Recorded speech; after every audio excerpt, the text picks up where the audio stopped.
Good morning students. आप लोगों ने एसपी हाइब्रिडाइजेशन पढ़ा था इससे पहले वीडियो में।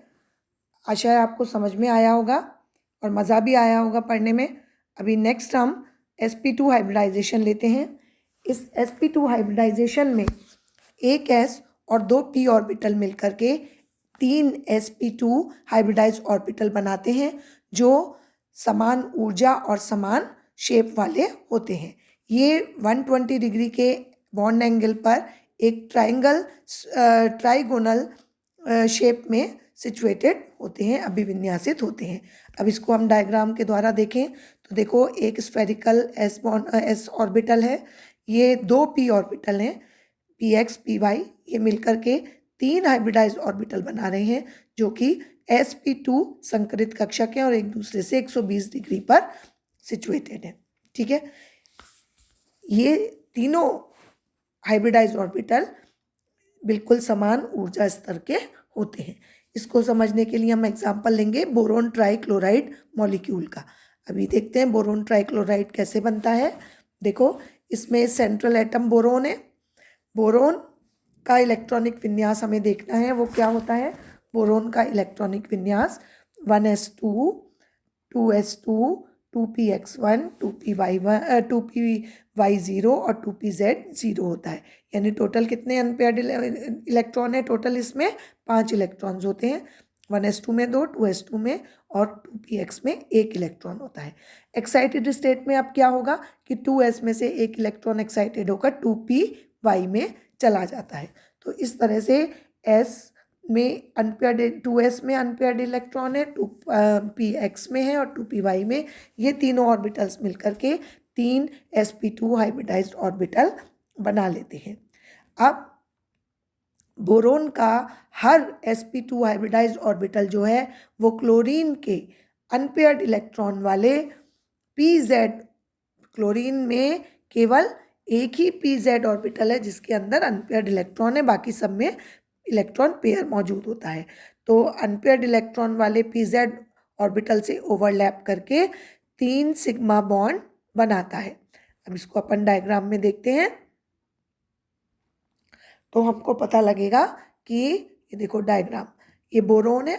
बोरोन के ये 3 sp2 हाइब्रिडाइज्ड ऑर्बिटल्स बने, इनके साथ क्लोरीन के pz अनपेयर्ड इलेक्ट्रॉन वाले ऑर्बिटल ने ओवरलैपिंग करके सिग्मा बॉन्ड का निर्माण किया और इस तरह से एक त्रिभुजीय आकार में केंद्रीय परमाणु के रूप में बोरोन और 3 त्रिभुज के कोनों के ऊपर 120 डिग्री पर सिचुएटेड क्लोरीन के होने से ये एक बोरोन ट्राइक्लोराइड का मॉलिक्यूल बनता है। ठीक है, तो ये चीज़ आपको समझ में आ गई। अब हम नेक्स्ट इसका एग्जाम्पल लेते हैं SnCl2 molecule, tin dichloride molecule. यहाँ पर देखो, टिन का जो इलेक्ट्रॉनिक कॉन्फ़िगरेशन है वो क्या होता है, वो होता है 5s2 5px1 5py1।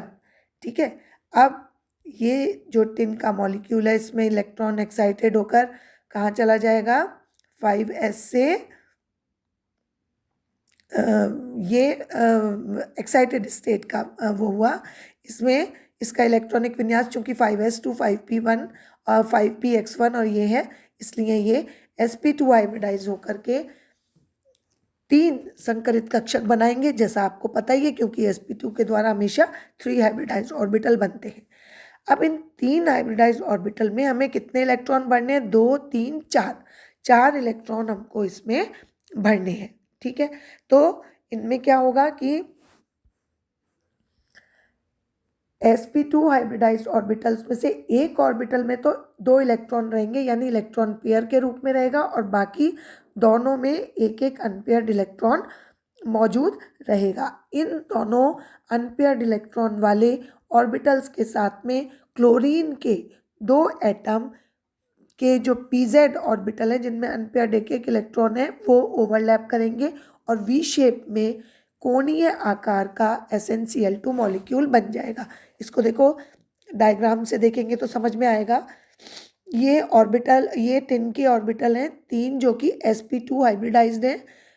इनमें एक ऑर्बिटल के पास 2 इलेक्ट्रॉन मौजूद हैं, यानी इलेक्ट्रॉन पेयर मौजूद है। यहाँ पर बाकी दोनों के पास एक एक अनपेयर्ड इलेक्ट्रॉन है, जो किससे, क्लोरीन के पीजेड ऑर्बिटल से, जिसके पास खुद एक अनपेयर्ड इलेक्ट्रॉन है, ओवरलैप करके सिग्मा बॉन्ड बनाते हैं। तो इसकी स्ट्रक्चर कैसी हो गई, इसकी कोणीय आकृति हो गई, जिसके पास एक ऑर्बिटल में लोन पेयर ऑफ इलेक्ट्रॉन मौजूद है और बाकी दो सिग्मा बॉन्ड इसके पास बन रहे हैं। तो इस तरह से ये SnCl2 की स्ट्रक्चर बन जाती है।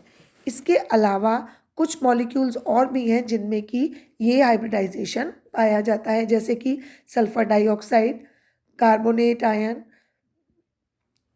Bicarbonate ion, NO2 molecule, nitrate ion, sulphite ion, इन सब में भी कौन सा हाइब्रिडाइजेशन पाया जाता है, sp2 हाइब्रिडाइजेशन पाया जाता है। तो आपको ये चीज़ समझ में आई होगी कि sp2 हाइब्रिडाइजेशन कैसे होता है। तो हम इसलिए एक एक करके इस अलग अलग तरह के उनको डिस्कस कर रहे हैं हाइब्रिडाइजेशन को, ताकि आप आसानी से इनको समझ सकें। अब नेक्स्ट हम इसमें sp3 हाइब्रिडाइजेशन लेंगे। Thank you.